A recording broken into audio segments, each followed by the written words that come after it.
কি আল্লাহ তাআলা খুশি। মানুষকে দেখাবার জন্য নিয়ত থাকা যাবে না। মানুষ যদি দেখে আল্লাহ সওয়াব কমতি দেবে না। সুবহানাল্লাহ, সুবহানাল্লাহ। মানুষকে দেখাতে হলে দাওয়াতের নিয়তে শোনাতে হবে। ইমামের কেরাত খুব সুন্দর, তিনি খুব সুন্দর করে নামাজ পড়ান, তার কণ্ঠ ভালো, তার নামাজ পড়ানো ভালো, সবই ভালো। এখন তিনি কি নিয়ত করবেন? তিনি নিয়ত করবেন, ইয়া আল্লাহ তুমি তো ভালো কণ্ঠ দিয়েছ, সবকিছু দিয়েছ, এই ভালো কণ্ঠ শুনে শুনে তোমার বান্দারা যেন ঈমানদার হয়ে হিদায়াত পায়া যায়। এরকম ভালো নিয়ত করতে হবে। যার চেহারা সুন্দর সে তো আর অসুন্দর করতে পারবে না। সে কি নিয়ত করবে যে আল্লাহ আমাকে যে তুমি নিয়ামত দান করেছ, তোমার এই নিয়ামতটা আমি মানুষের দাওয়াতের কাজে লাগাই দেব। বলুন সুবহানাল্লাহ।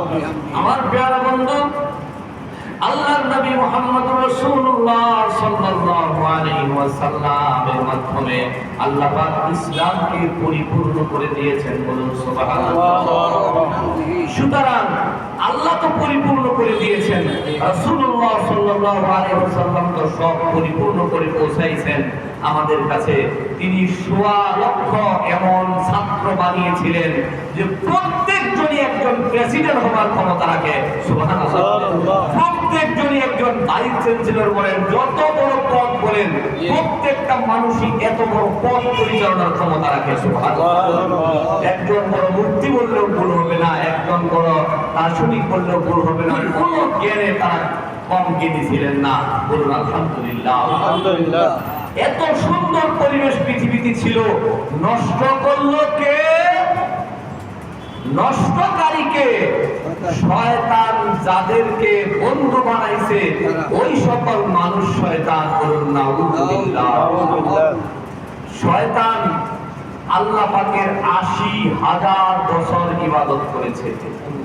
পৃথিবীর সমস্ত রাজত্ব মানুষ সৃষ্টির পূর্বে, আলহামদুলিল্লাহ বলেন, মানুষ সৃষ্টির পূর্বে শয়তানের হাতে একচ্ছত্র ক্ষমতা ছিল। সমস্ত পৃথিবী পরিচালনার ক্ষমতা আল্লাহ পাক এই শয়তানকে দিয়েছিল। শয়তান ক্ষমতা পেয়ে চলতেছে, ভালোই চলতেছে চলতেছে চলতেছে। আল্লাহ পাক যখন মানুষ তৈরি করলেন, সুবহানাল্লাহ বলেন, মানুষ তৈরি করবার পরে আমাদের আব্বাজান হযরত আদম আলাইহিস সালামকে তৈরি করবার পরে আমার আল্লাহ হুকুম দিলেন, ও ফেরেশতারা তোমরা সিজদা করো, সম্মান করো আমার প্রথম মানব আদম পয়গম্বর আলাইহিস সালামকে তোমরা সম্মান করো। সকল ফেরেশতারা সম্মান করলো, কিন্তু এই শয়তান করলো না। কি বললো? সে যুক্তি দেখালো। যুক্তিটা কি ছিল আপনাদের জানা। যুক্তিটা ছিল, আমি আগুনের তৈরি, আগুনের মধ্যে আলো আছে, আদম মাটির তৈরি, মাটির মধ্যে অন্ধকার আছে, কাজেই অন্ধকার কম দামি, আলো বেশি দামি, আমি বেশি দামি। আনা খায়রুম মিনহু। বলুন আস্তাগফিরুল্লাহ। সে বলল আনা খায়রুম মিনহু, আমি তার চেয়ে উত্তম। সুতরাং আমি যেহেতু তার চেয়ে উত্তম, আমি কখনোই তাকে সেজদা দেব না, আমি তাকে সেজদা করতে পারবো না। বলুন আস্তাগফিরুল্লাহ। নাফরমানি করলো। নাফরমানি করার কারণে ৮০,০০০ বছর ইবাদত আল্লাহ পাক রাখলেন না, এক্সপেল করলেন, কেটে দিলেন, সবগুলো বাতিল করে দিলেন, কেটে দিলেন। বলুন নাউযুবিল্লাহ। আর কি করলেন? বাদশাহী রাজত্ব তার কাছ থেকে ছিনিয়ে নেবার পরে তাকে কি দিলেন? মালউন, তাকে লানত দিলেন। আস্তাগফিরুল্লাহ। তাকে লানত দিলেন। ওই লানত এখনো মানুষ পাবে, এখনো মানুষ পাবে। যেমন ধরুন, কেউ যদি কোনো মিথ্যা কথা বলে, মিথ্যা ওয়াদা দিয়ে কারো কাছ থেকে সম্পদ হাতিয়ে নিতে চায়, আল্লাহর নবী সাল্লাল্লাহু আলাইহি ওয়াসাল্লাম বলেন, বুখারী সানিদে আসছে হাদিস, কিতাবুত তাফসীরের মধ্যে আল্লাহর নবী মুহাম্মদুর রাসূলুল্লাহ সাল্লাল্লাহু আলাইহি ওয়াসাল্লাম বলেন, ওই ব্যক্তির উপরেও আল্লাহর লানত থাকে, আল্লাহর গুসা আল্লাহর নারাজি থাকে, কিন্তু পৃথিবীর হায়াত আল্লাহ তাকে পরিপূর্ণ করতে দেন, পৃথিবীর হায়াত পরিপূর্ণ করতে দেন, এতে আল্লাহর কোনো ক্ষতি নাই, কোনো সমস্যা নাই, কিন্তু জান্নাতের জলসও দেখতে পারবে না। আস্তাগফিরুল্লাহ। আল্লাহর লানত নিয়ে যে ব্যক্তি এই পৃথিবী থেকে যাবে সে বেঈমান হয়ে মরবে। আস্তাগফিরুল্লাহ। এই জন্য ঈমানের উপরে টিকে থাকবার নিয়ত আছে না ইনশাআল্লাহ? ঈমানের উপরে টিকে থাকতে হবে। আল্লাহ তাআলা পবিত্র কোরআন পাকে ارشاد ফরমান ইন্নাল্লাযীনা ক্বালু রাব্বুনাল্লাহ, সুবহানাল্লাহ, নিশ্চয়ই যারা এই কথা বলে যে আমাদের রব আল্লাহ, আমাদের রব আল্লাহ, শুধু কি মুখে বলে না, মুখেও বলে, কাজেও এটা কাজ করে দেখায়। আর কি করে? ইন্নাল্লাযীনা ক্বালু রাব্বুনাল্লাহু সুম্মা ইসতাকামু, এই কথাটা ধরে রাখে, টিকে থাকে, বলুন সুবহানাল্লাহ। টিকেও থাকতে হবে, মৃত্যুর আগ পর্যন্ত টিকে থাকতে হবে। তো যদি টিকে থাকতে পারে, এই কথাকে যদি মুখে এবং বাইরে যদি সে বাস্তবায়ন করতে পারে, সুবহানাল্লাহ বলেন, মৃত্যুর সময় তাকে সান্ত্বনা দেওয়ার জন্য আল্লাহর ফেরেশতা চলে আসবে, মৃত্যুর যন্ত্রণা তার হবে না। আল্লাহ বলেন তাতানাজ্জালু আলাইহিমুল মালাইকা, আল্লাহু আকবার, ফেরেশতা আসবে। দেখবেন বহু মানুষের জবান বন্ধ হয়ে যায়, মানুষই মনে করে হায় হায় লোকটা খারাপ হয়ে গেছে, সেই জন্য জবান বন্ধ হয়ে গেছে, না বুঝেই মন্তব্য দেয়। আমার আল্লাহ বলেন না, আমি তাকে এই জন্য জবান বন্ধ করে দিলাম, সে যে ফেরেশতা দেখলো তার কোন আপনজনের কাছে যেন ফেরেশতার বর্ণনা দিতে না পারে। সে ফেরেশতা দেখে ফেলছেন, ফেরেশতা তার কাছে আসছেন, ফেরেশতা এসে বলতেছে, আল্লাহর বান্দা, তোমার দুঃখ অল্পক্ষণের মধ্যেই শেষ, তোমার বিপদ অল্পক্ষণের মধ্যেই শেষ, তোমার অসুস্থতা অল্পক্ষণের মধ্যেই শেষ, তোমার দুশমনরা তোমাকে কিছু করতে পারবে না, তোমাকে কেউ গালমন্দ করবে না, তোমাকে কেউ তুচ্ছ তাচ্ছিল্য করবে না। এমন বাড়ির দিকে তুমি যাইবা যেটা দারুল কারার, সুবহানাল্লাহ, যেটা হলো দারুল কারার, চিরস্থায়ী বাড়ি তোমার, ওই বাড়ি থেকে তোমার আর কোনোদিন বের হতে হবে না, বলুন সুবহানাল্লাহ। এই জন্য প্রিয় বন্ধু আমার, আজকের খুতবায় আমি এই কথা বলতে চাই, মানুষ আমরা দামি, এই জমাদিউল আউয়াল মাসের এই খুতবায় আমাদের শিক্ষা গ্রহণ করতে হবে, আমাদের এই শিক্ষা গ্রহণ করতে হবে যে আল্লাহ যেহেতু দাবি করে আমাকে বানিয়েছেন, আল্লাহ কসম খেয়ে বলেছেন আগের যে দুই জাতি, এই দুই জাতির চাইতে মানুষ বেশি দামি। আমার সঙ্গে বলুন, আউযু বিল্লাহি মিনাশ শাইতানির রাজীম, বিসমিল্লাহির রাহমানির রাহিম, ওয়াত-তিনি ওয়াজ-যাইতুনি ওয়া তুরি সিনিনা ওয়া হাযাল বালাদিল আমিন। সাতটা জিনিসের কসম করেছেন আল্লাহ। কয়টা? চারটা। এগুলা আল্লাহরই বানানো মাখলুক। আল্লাহ পাক মাখলুকের কসম খাইতে পারেন, ওই বক্তব্যটাকে দৃঢ় করার জন্য বলতে পারেন। আল্লাহর বক্তব্য আবার দৃঢ় করতে হবে কেন? আল্লাহর বক্তব্য তো এমনি দৃঢ়। বন্ধু, এটা আল্লাহর মান হিসাবে না, মানুষকে সম্মানী, মানুষকে বুঝাবার জন্য। ও মানুষ, তোমরা তো কসমকে ভালোবাসো, সেই জন্য আমি আল্লাহর কসম খেয়ে বললাম কি বললেন? পরের বক্তব্যটা কি? পরের বক্তব্যটা বলাই উদ্দেশ্য ওয়াতিন ওয়াজ জাইতুন, এই জাইতুন বৃক্ষ, তারপরে তিন বৃক্ষ, এগুলো বলা উদ্দেশ্য না, তিন ফল বলা উদ্দেশ্য না। এবং সিনিন, এই যে তুরে সিনিন যেটা, এই পাহাড় বলা উদ্দেশ্য না। এবং মক্কা শহর, বালাদিল আমিন, সুবহানাল্লাহ বলেন, মক্কা শহর বলা উদ্দেশ্য না।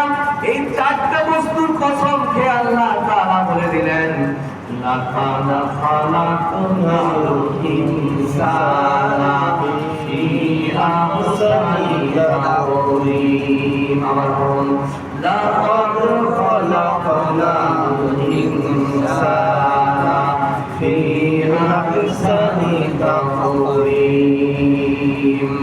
আল্লাহ বলেন, যত মাখলুক দুনিয়াতে আছেন, তার চেয়ে, ফেরেশতার চেয়ে, জিন জাতির চেয়ে, সব মাখলুকের চেয়ে বেশি সম্মান দিলাম। কারণ সবচেয়ে ভালো জায়গায় তোমাদের যাইতে হবে। বলুন সুবহানাল্লাহ। ফেরেশতাদের জন্য আমি জান্নাত বানাই নাই, ফেরেশতারা যে যে জায়গায় থাকবে সেই জায়গায় তারা থাকবে। বলুন সুবহানাল্লাহ। আমি আল্লাহ তোমাদেরকে ইবাদত করতে বলেছি, ইবাদত যদি তোমরা ঠিকঠাক মতো করো, আমি রব্বুল আলামিন তোমাদের প্রত্যেকের জন্য একটা করে জান্নাত বানাইছি। বলুন সুবহানাল্লাহ। জান্নাতটা খালি ফেলে দিও না, তোমার জান্নাতটা অন্যে লয়া যাই, ওইটা একটা বিবেকের কাজ হয় না। এইরকম অবিবেচক কাজ করিও না। নিজেকে একটু সংশোধন করো, নিজেকে একটু ইসলাহ করো। সব কিছুর ঊর্ধ্বে আল্লাহকে রাখো।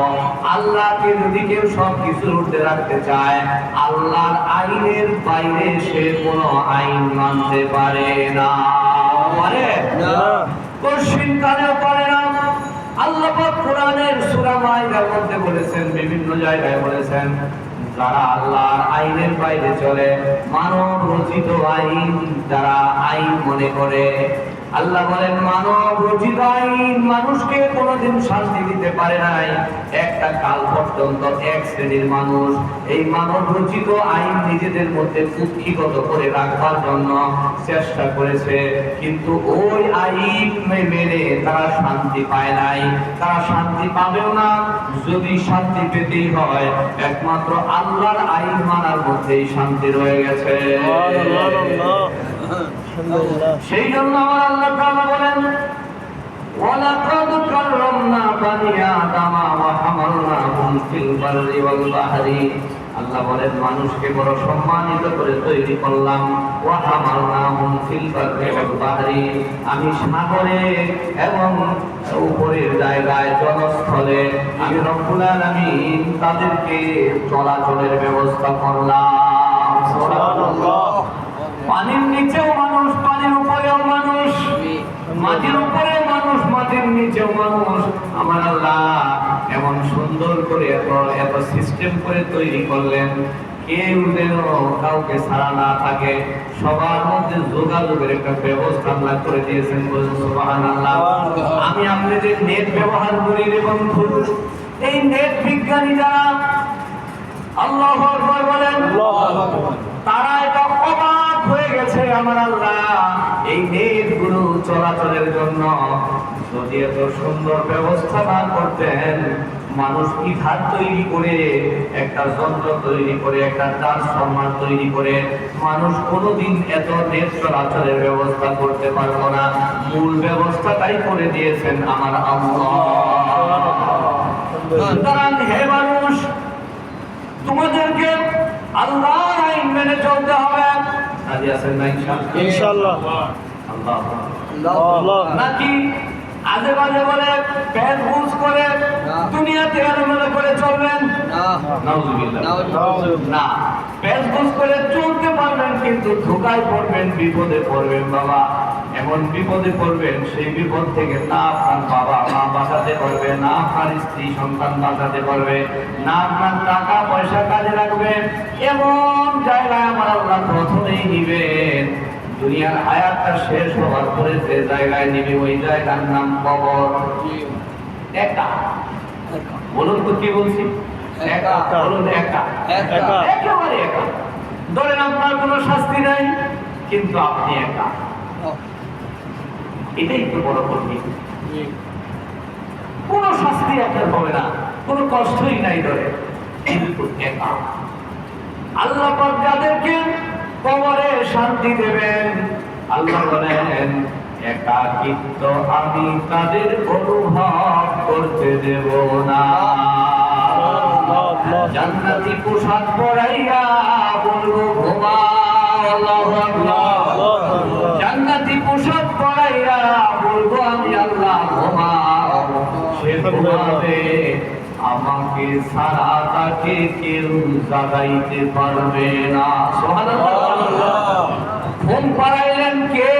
আল্লাহ। জোরে বলেন কে? আল্লাহ। জাগাইবেন কে? আল্লাহ। কেন? একাকিত্ব যাতে আপনার আমার অনুভব না হয়। বাবারে, একটু বিবেকটার কাজে খাটাবেন, মানুষের দেখা দেখে চলবেন না। আল্লাহর একটা নাফরমানি যেন না হয়, সাবধান।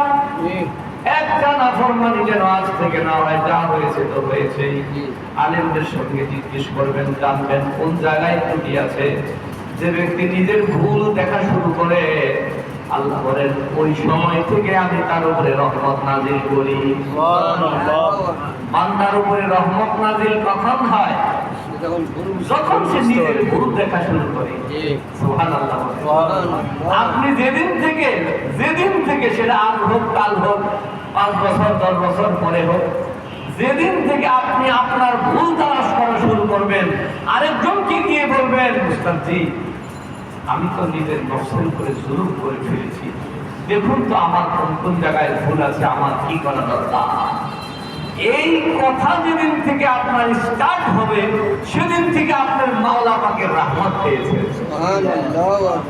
এই টাকা পাইছে, বাড়ি ঘর পাইছে, 2-4 কাঠা 20 একর জমির মালিক হয়েছে, বাংলাদেশের মতো একটা রাষ্ট্রের মালিক হয়েছে, অথবা আমেরিকার মতো একটা রাষ্ট্রের পদে বসছে।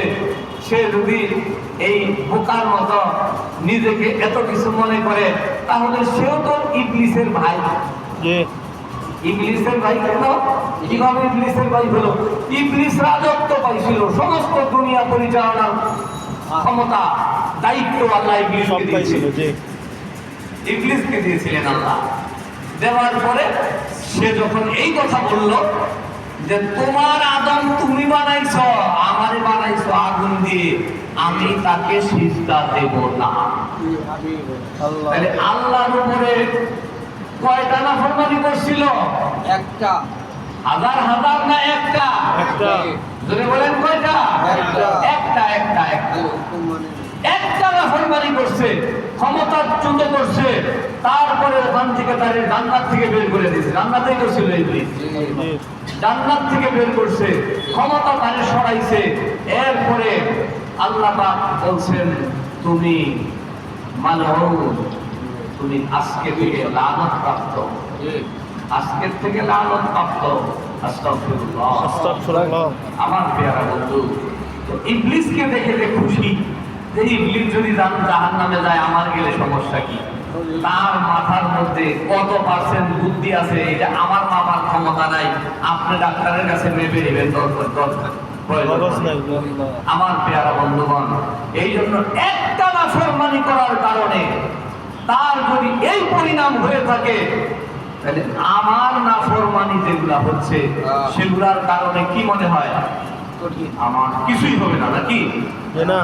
এই সাহস কে দিছে আপনাকে, আমাকে? এত সাহস যদি আমি রাখি, এই সাহসটা দয়া করে রাখবেন না।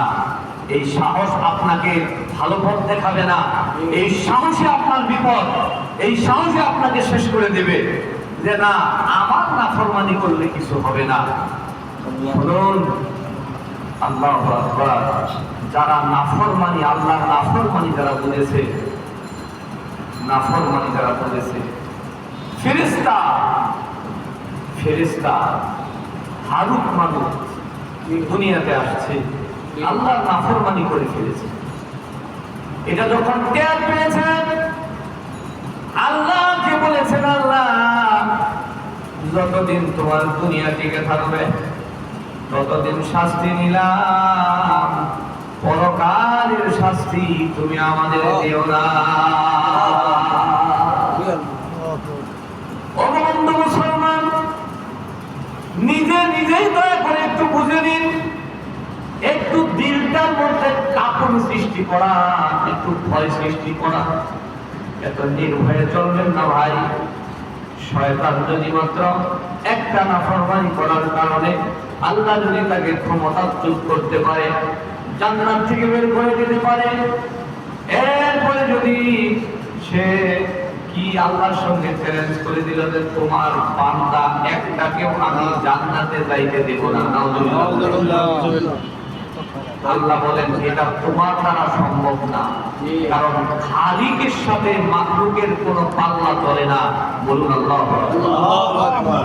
কিন্তু এটা সে বোঝে নাই, না বুঝে বলছে তাহলে আমি চেষ্টা করে দেখি কিয়ামত পর্যন্ত আমাকে হায়াত দাও, আমার যেন কোনো কবর না থাকে, আমার যেন কোনো মৃত্যু না থাকে, এই কাজটুকু আল্লাহ তুমি আমারে করো। তো আল্লাহ দেখলেন যে কিয়ামত পর্যন্ত হায়াত পেলে মানুষের কোনো লাভ নাই, কারোর কোনো লাভ নাই, শয়তানের কোনো লাভ নাই। তো কাজে আমি যদি কিয়ামত পর্যন্ত হায়াত দেই তাতে সমস্যা কোথায়? তো আল্লাহ পাক তাকে কিয়ামত পর্যন্ত হায়াত দিয়ে দিলেন। কখন বাজানে লাগা, খুব খুশি হয়ে গেল ইবলিস, হইছে কাজ। এইবার আল্লাহকে বললেন, আল্লাহ আমি তোমার বান্দার সামনে বলবো, পিছনে বলবো, ডান পাশে বলবো, বাম পাশে বসে আমি ধোঁকা দেব। আমার আল্লাহ বলেন তোমার কথা শেষ বলে আমার শেষ, বলে আমার বান্দা এমন হবে দিন শেষে আমি রব্বুল আলামিনের কাছে সিজদায় পড়বে, আমি রব্বুল আলামিনের দিকে দুহাত তুলে তওবা করবে, দোয়া করবে, ইস্তিগফার করবে। বলুন সুবহানাল্লাহ। আমি আল্লাহ তখন আমার বান্দাকে মাফ করে দেব। আমার প্রিয় বন্ধু, মাফ করার ওয়াদা আল্লাহ আমাদের সাথে করেছেন, কিন্তু কোরআন শরীফের সূরা নিসা খুলে দেখবেন। কোন সূরা? নিসা। কি বলেছেন আল্লাহ? আল্লাহ বলেন ইন্নামাত তাওবাতু লিল্লাযিনা, নিশ্চয়ই তওবা তাদের জন্য যারা গুনাহ করবে, পাপ করবে না জেনে। আল্লাহু আকবার, আল্লাহু আকবার। না জেনে যারা পাপ করবে,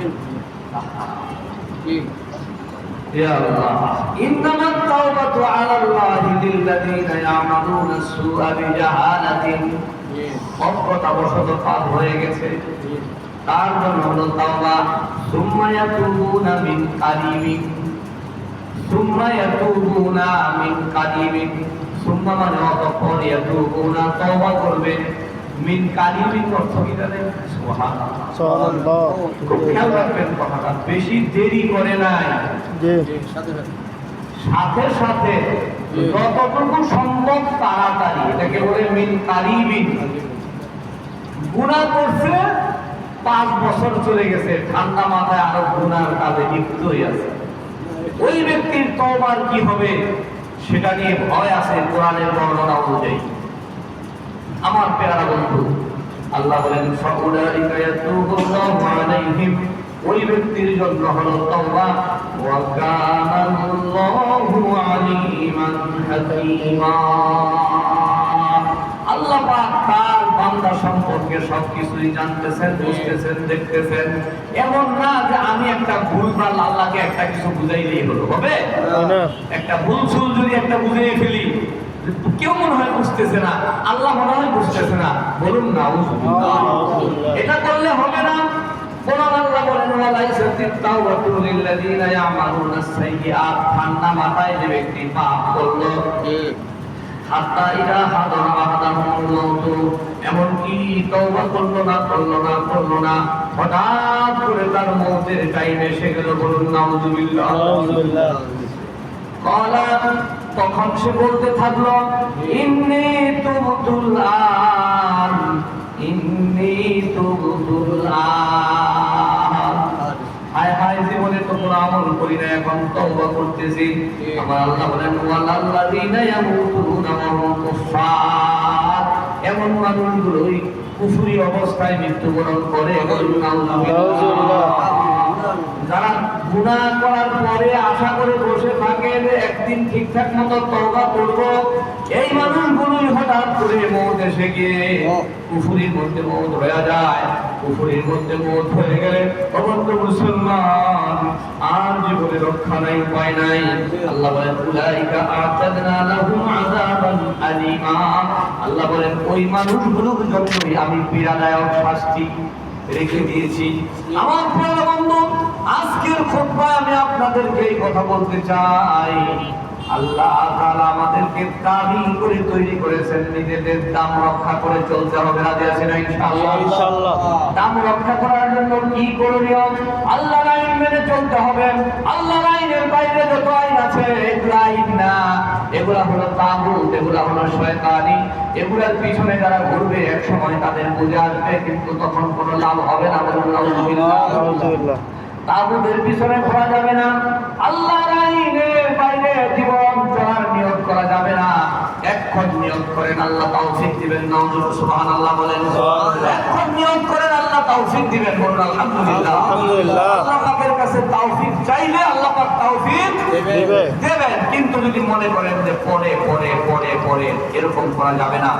ভাই, খুব কাছাকাছি সময়ের মধ্যে মসজিদের ছাদ ঢালাই হবে। আপনাদের সকল